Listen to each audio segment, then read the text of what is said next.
Let's talk about winter work camping jobs in the South.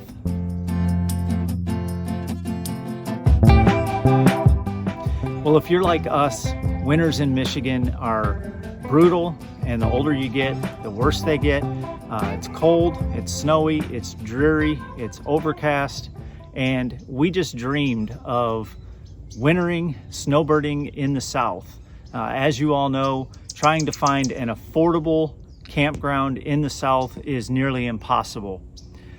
Now, finding a winter work camping job with site plus wages is also nearly impossible, but we're going to show you some winter work camping hacks in the South. So this year we're doing something totally different. We've never done our entire time out on the road work camping. Laurie is actually working 15 hours a week for a free site for us, and I've decided to go out and get a job to cover our living expenses. So I'm going to take you along with me as I go out and just show you what it takes to find a job outside of an RV resort. Well, we're in Arizona for the winter, and as I had already mentioned, I currently don't have a job yet, but Laurie is working for the RV resort here for our site. I got cleaned up and I am getting ready to go out and see if I can't find a job. Let's see how this goes.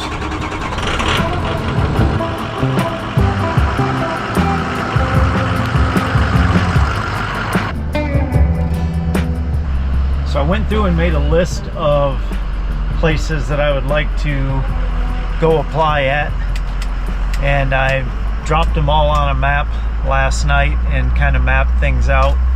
Try to be as efficient as I can as I hit as many places as possible. Well, I'm at my first place, so let's go in and see if they have any seasonal or part-time jobs available. All right, well, they do have a job available, but they are looking for full-time, so on to my next stop. All right, stop number 2. This is the place where the last guy just told me they have a need for seasonal workers, so let's give it a try. We will move on and head to the next spot. I've probably got a list of 10 or 12 places that I can go apply at.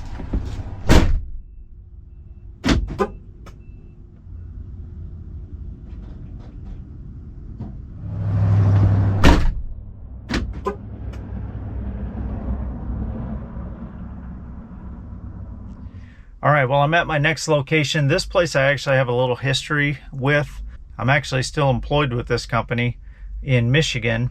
However, I've talked to the manager a couple of times and they don't have anything available. So I figured while I'm here, I'll just go ahead and stop in and see if I can't talk to them in person. All right, at our next location. All right, I'm gonna go ahead and check with Home Depot.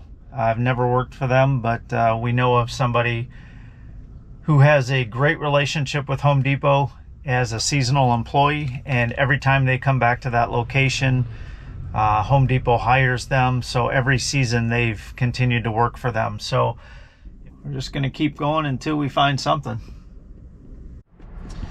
All right, we're at another location. We'll see if they need any help.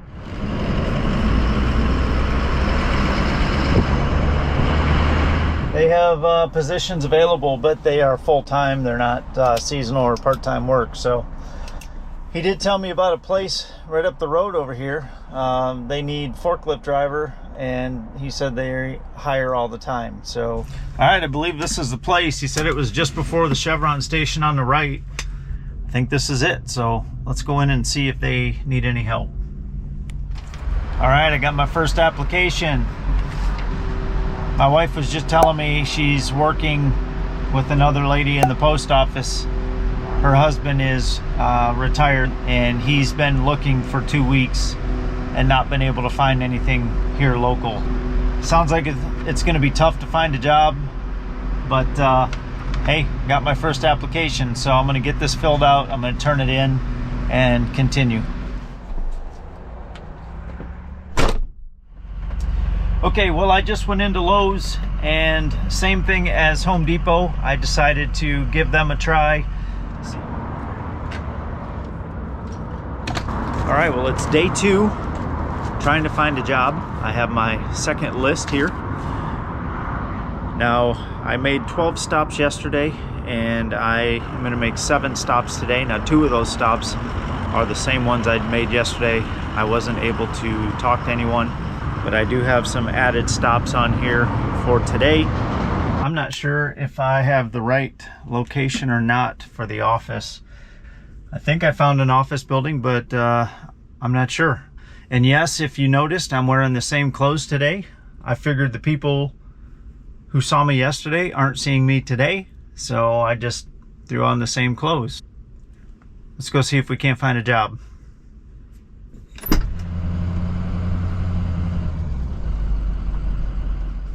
Well, I have 2 applications for 2 different positions. They are currently hiring for 1 position, but he gave me the application for the 2nd position in the event they need to hire for that. That way I can go ahead and just fill them both out. So, making progress. So I am gonna walk these in and then head on to our next stop. All right, I am at the location I was at twice yesterday and kept missing them. So I'm gonna run in here quick. I have about 15 minutes before they close up for lunch. See if they need any help.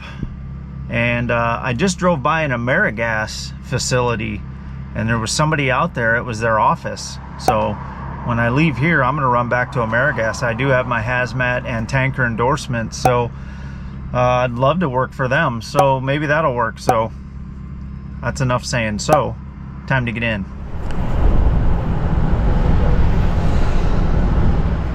All right, well, I had a conversation with the owner.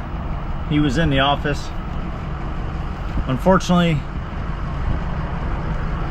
if you're not willing to work 55 plus hours a week, he's not interested. So I guess I'll see how things go. I'm not opposed to working 55 hours a week. I wasn't planning on working that many hours for the entire winter.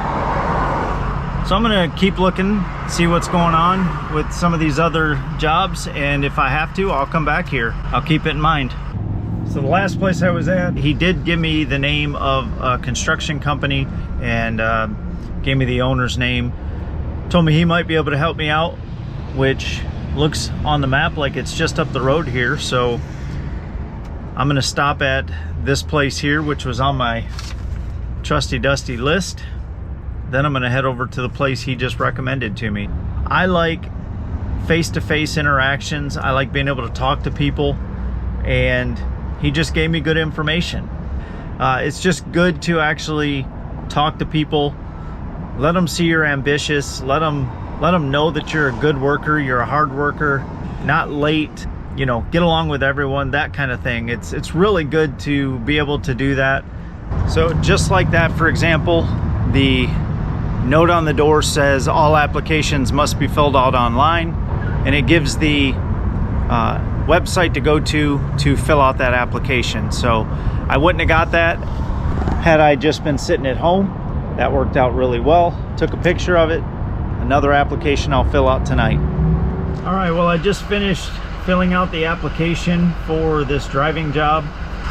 I am on my way now to the next place on my list, and I've added some places to the list, so it's a good thing. As I've gone to other locations and they've told me about places that might be hiring, my list is growing. So, all right, I'm at my next spot. This one, I just saw a truck pass me and had the name of this business on it. It's an agricultural company, so I figured I would just stop in here and check it out. Just ran into Harbor Freight, was driving by here, and I need a couple things. So I asked the manager if they were hiring, and he said they are hiring 1 position. So just like that, I have another lead, so I'll be doing that tonight.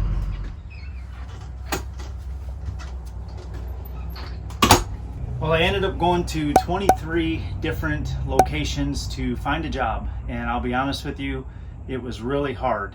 It was not as easy as we thought it was going to be. I ended up landing a job and it was through word of mouth. One of the other locations I went to directed me to this company. I got a job with a construction company here local. I work with some great guys. They called me the day after I dropped the application, had an interview, and then the following day I was on a job site. So within 2 days I was working. Now Laurie's going to share with you a couple work camping hacks that make wintering in the South a possibility. Here are 2 ways you can snowbird in the South thanks to work camping. You can do your summer work camping job, and then you can do gig work for a month or 2 after that. You could do pumpkin patches, you could do the beet harvest, you could drive for the fall harvest like Matt does, or you could even do Christmas trees, or you could do gate guarding for a month or 2. You can then use that money to cover your site for the snowbird season, for the winter season, and then just get a local job somewhere in the area. Number 2 would be you can get a work camping job where your site is free. As Matt already mentioned, finding a work camping job with site plus wages in the South is nearly impossible. Now, I also want to say, I know that we put videos out where we did have a job in Florida for 2 winter seasons where we were able to work for site plus wages. That is very, very rare. And if you do get a job like that, you will probably be working 40 hours per week. However, the most common jobs that you're going to find in the South for work camping, you are working for your site only for free. So in this case, you could just use the gig work money that you made in those last couple of months, and you could use that money to live off of as your income. Or you could go out into the local area and get a part-time job just to cover that. If there are 2 of you, one of you maybe could work for the site for free, and you could still get a part-time job depending on your wants or needs. And then the other one of you could go out and get either a part or full-time job just locally in the area. The point that we wanted to make in this video is to show you that there are so many ways that you can get creative with winter work camping jobs. Yeah, and we don't want you to think that it's always easy, because it's not. It was really difficult, as you saw, for me to find a job here, but it is possible. There are jobs out there, you just might have to work for them. Now, like I said in a video, online applications, they're great, but boots on the ground really made the difference. Networking, talking with people, they can point you in the right direction, and that's what helped me land this job, was talking to somebody. Also, I think it's important to say that the seasons can be challenging, and it's funny because we absolutely love it here. I mean, as you can see behind us, the beauty here is incredible, and it's been such a fun season in that regard, but it's been challenging because he's been working more hours than we hoped and actually making less money. So it's been a financial challenge, and it's been just a tiring season because this just isn't what we thought it would be. So we don't ever want to make it look perfect because it's so not perfect. Now, one thing I want to point out as well is if you try to find a seasonal job outside of the campground or RV resort here in Arizona, you also have other seasonal workers as well as folks coming across the border that are fighting for those jobs as well. So that is a challenge here in Arizona. One last thing I would share is when you think about working seasonally in an area, think it with the tourist mindset, because I think that might be helpful with getting a seasonal job. So if you're in Florida, think of things that would be busier in that time that they might be able to use you during that busy season. We have some really exciting things coming with both work camping and RV life, and you have 2 options of how you can sign up to receive our updates. The first is when you go to our website, right on the front, you can sign up to receive our 3 secrets to becoming a full-time RVer ASAP. Your second option is just go to the Get Our Updates tab and sign up for updates that way. Now get out there and wander.